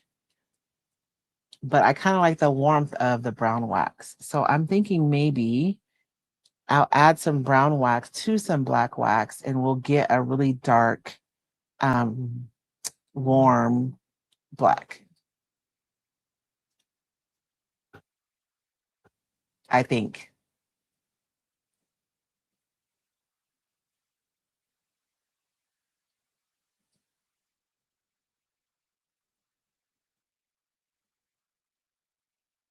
And it's already cracking. They're pretty fine cracks, though. I don't have any really big ones. Hopefully, they're deep enough that we can get some wax in there.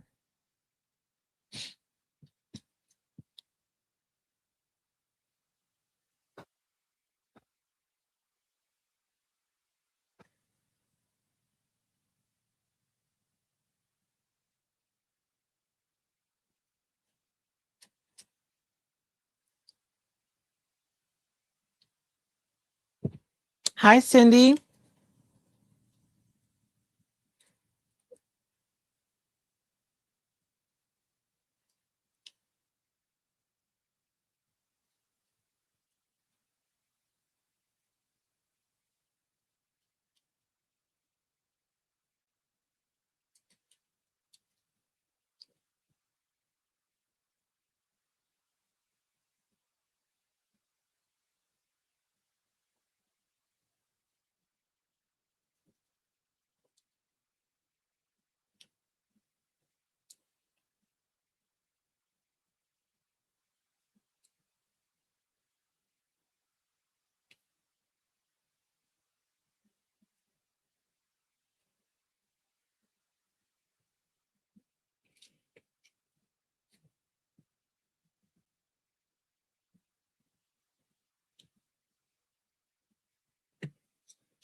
And I do see some crackalack, and I just want to make sure it's dry.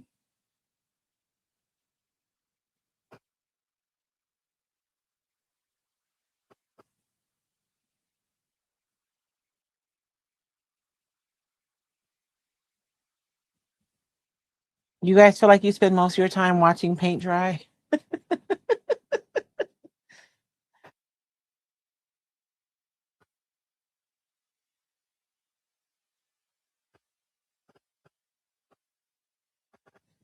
Lou was asking, can't you make any color wax by using the wax and adding a little clay paint?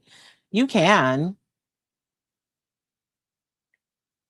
but I have the black and the brown, so I just figure I'll mix them together.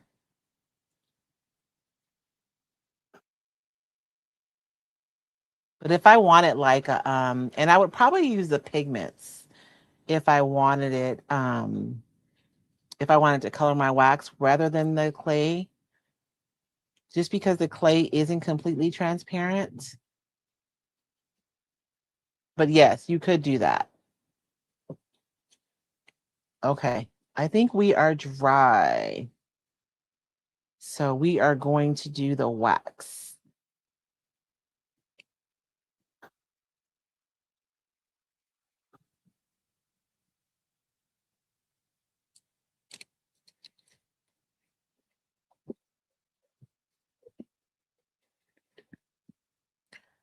And I'm going to cut a piece of my mat. You guys, I know you guys are tired of me talking about this mat, but I do love it.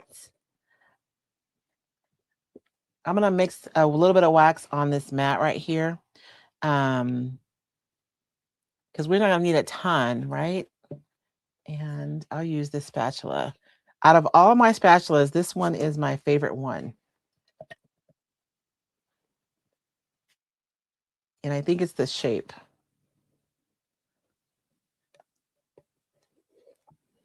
So I'm probably going to make too much, but we are going to roll with it. And my ebony is way over there. I'll be right back.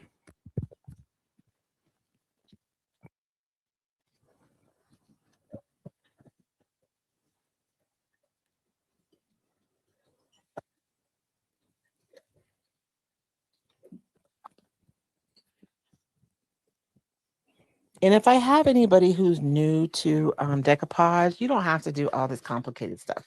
We could have just painted it white and decoupaged it, and it still would have been like an improvement, right? So you don't have to be extra like me.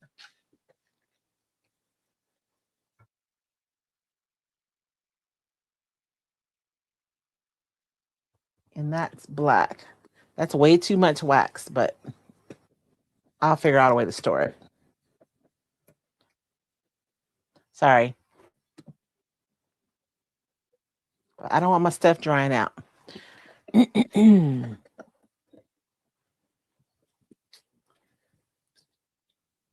So let's I'm just going to mix them. We're going to mix them 50-50, basically. We're going to see what happens. I think we're going to get a beautiful warm black. That's what I'm hoping for anyways.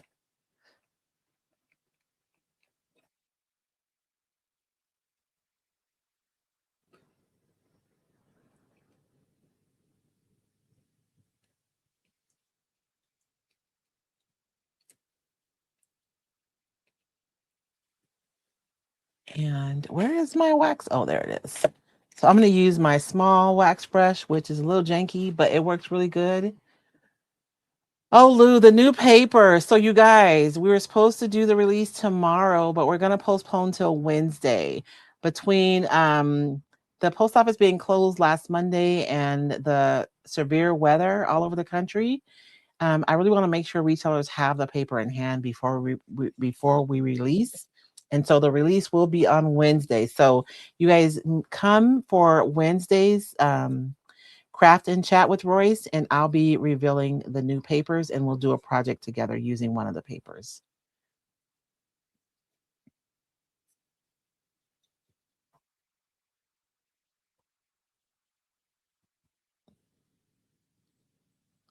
I got to get some wax in there too, so that doesn't look bright and weird.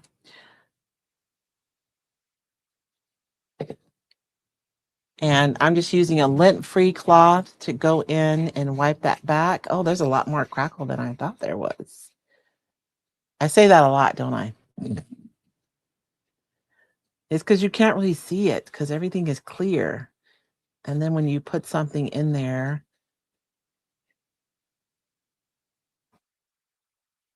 that gives you more contrast, then you can see it. I'm going to see if you guys can see it.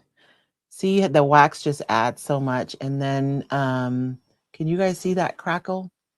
It's like perfect, right? The perfect size. I love it. I'm going to go over, we're going to lose some of our shimmer, but I think we'll be okay because I really do want to wax over this. It's going to give it a lot more depth.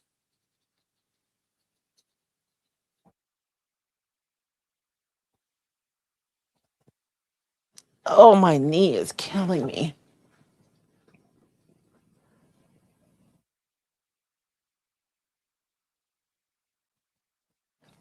And you guys notice how I'm able to like poke at this and it's glued on here really well, even though I just glued it.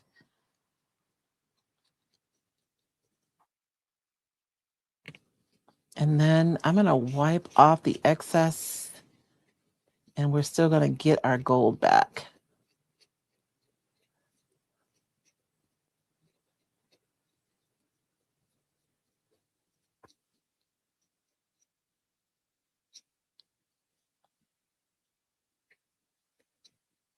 But that is number one. And of course, the second one's going to be the same. And so these will be bookends. I'll put this back on the bottom, right? And so it'll be a bookend, and this will be the part that will be facing out. Um, oh, yeah, we still got to wax the back, don't we?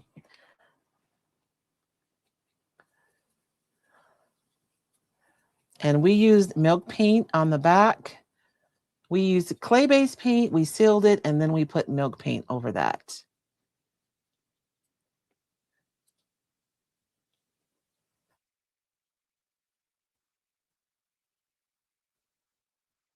And I actually think I mixed just enough wax, which is good. And I am going right in with my wax. I'm not starting with the clear wax because I want this to be dark, right? If I wanted to control like just how dark it's getting, I'd be more cautious and I would start off with clear wax first. But I really do want to darken this milk wax so that it's almost black. rather than a dark gray. I'll show you guys what color we got when we used just the brown wax over this milk paint versus what we got when we used the black wax. And then we'll look at this one and see um, if there's enough difference for the treble. You know what I mean? Sometimes you go through the trouble of doing something and your result really isn't like significant enough for the extra effort. So we'll look at that and we'll see. So I'm going to wipe back.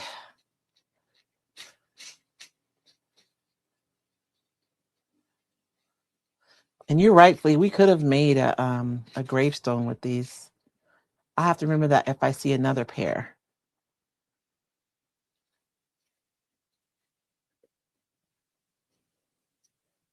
And this is going to be facing the inside toward the books, but I still wanted my piece to look finished. So um, we went ahead and did the whole thing, not just the front.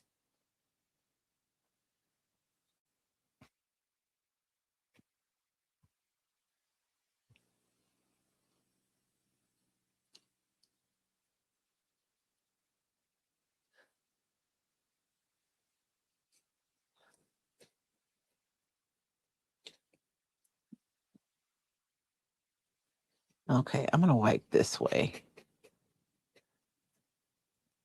Okay, so this is our back side that'll be facing the back, just chippy goodness. And then we have the front. So this one is with the black and brown wax. And then this piece was the noir milk paint with brown wax, right? And you guys can see like it's really just a really dark gray. And this was the noir with the black wax. And so I feel like this isn't quite as well, I don't know. It kind of looks kind of the same, huh? Hmm, I think it looks a little bit warmer though than just the black wax. I think it was worth the effort. Looking at it in person, I do. I have a piece of a random paper that I didn't sand off really good. So that is our piece. And so we just have the other one, which is going to be essentially the same. And so we've essentially made an art block, right? That's what we've done. And that's what we've been doing all week. But this one is for practical purposes because it's a bookend. And so even though like it's basically the same process that we use when we made our art, not the same process because we use different processes with each art block, but you guys know what I mean. It's the same approach that we've used for our art blocks, but we were still able to take that approach and apply it to um, a project that has purpose. And so if you're someone who maybe you're looking at somebody make a piece of art and you're thinking like, oh, I don't know, if that's for me, I like to do projects that are going to be more practical. Just know that you can still take the elements and or the approach and you can apply it to a more practical project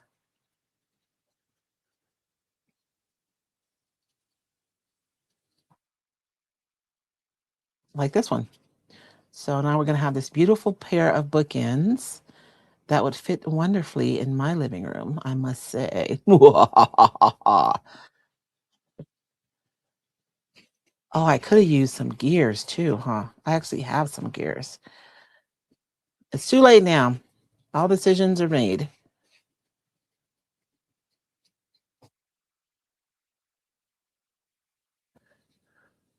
The crackle on here is so good. It always shows up better on the photos. So make sure you guys come back to the page later on today and I'll be sure and post a photo. I'll go find some books too to put in here so we can see it at work.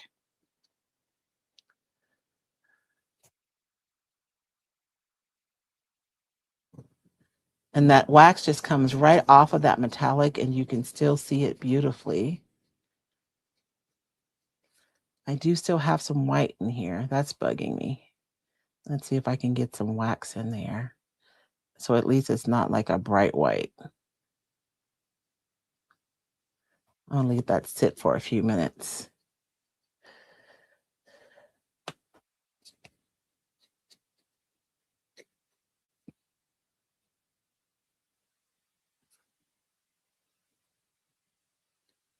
And when you're working on something and you go over with a glaze or a wax, it really unifies everything tonally. And so it makes things look like they go together. Oh, you can see that now, right? You guys see that crack-a-lackin', right?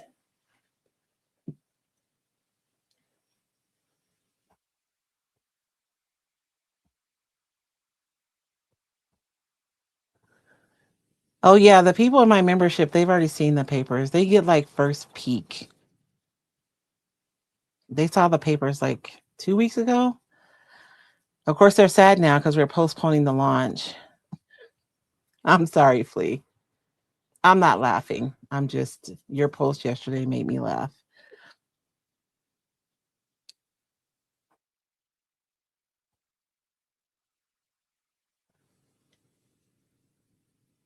I'm being a little stingy with my wax now because I want to make sure that I have enough. But I think I probably mixed like just enough. And again, you guys, I'm using a towel to like buff my wax. So I'm going to make sure that I don't leave this balled up anywhere. I'm going to spread it out or hang it up somewhere so that it can off gas safely. Because if you ball it up, it can like combust. If enough gas is built up in there, it can spontaneously combust and you have a fire on your hand because there are solvents in these waxes. So um, if you're using a towel, just make sure that you lay it flat. Like it's not like a huge thing. As long as you lay it flat or hang it, you're fine. Just don't ball it up and, throw it somewhere.